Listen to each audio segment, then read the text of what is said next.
Hello, Ms. Ellis. Do you have an attorney?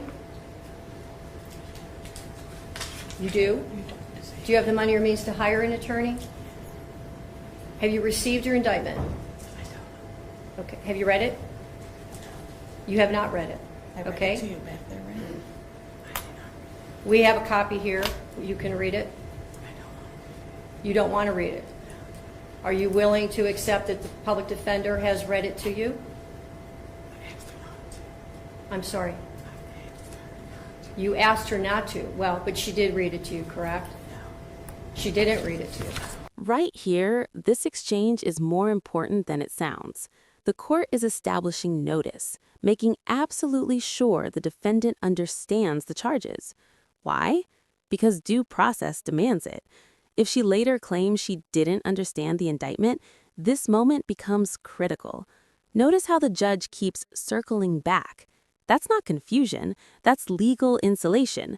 The court is building a record. 2020. The state of Ohio reserves the right to seek a superseding indictment containing the appropriate 2929.04A aggravating circumstances specifications. And so you understand that means the state is reserving its right to add a death penalty specification. Count 2 alleges that on or about June 3rd, 2024, that the defendant did purposely cause the death of J.W. 10/29/2020. Count 3 alleges that on or about June 3rd, 2024, the defendant did cause the death of J.W., date of birth 10/29/2020, as a proximate result of the offender committing or attempting to commit an offense of violence that is a felony of the first or second degree, to wit, felonious assault, Ohio Revised Code Section 2903.11A1, and or endangering children in violation of Ohio Revised Code Section 2919.22B2. Count 4 alleges that on or about June 3rd, 2024, the defendant did knowingly cause serious physical harm to J.W. on date of birth 10/29/2020.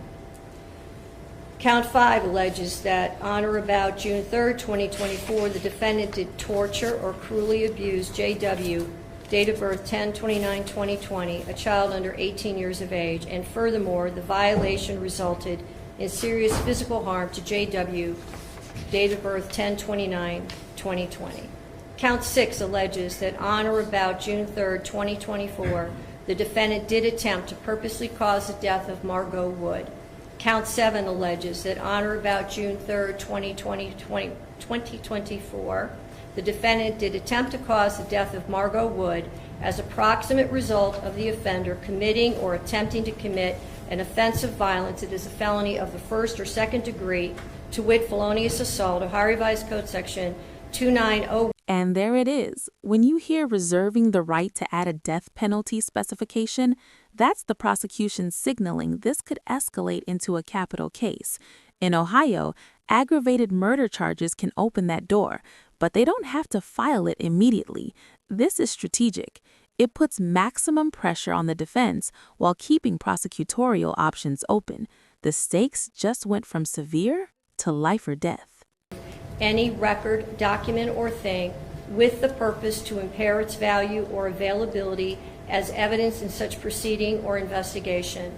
Count 10 alleges that on or about June 3rd, 2024, the defendant did with purpose to deprive the owner, Volunteers of America store, of property or services, to wit, knives, knowingly obtain or exert control over either the property or services without the consent of the owner or the person authorized to give consent. I have now read the indictment to you. Do you wish to enter a plea of not guilty? C. Pardon me? C. What's same mean? Yes or no? Yes. Okay. I understand the victims are represented and they want to make a comment before I set bond. Is that true? Yes, Your Honor. Okay.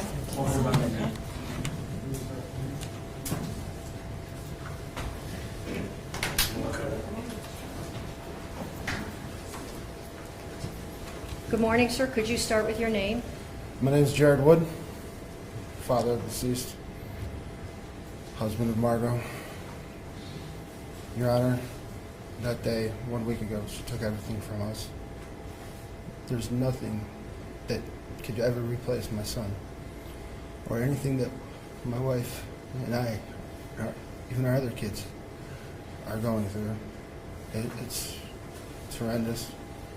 And I really wish no bail, period, or extend it to the max limit possible that you can, at the very least. Just do whatever you can to keep this monster behind bars. Thank you, sir. Is there anything else you would like to say? That'll be it. Thank Okay. you, Your Honor. Thank you.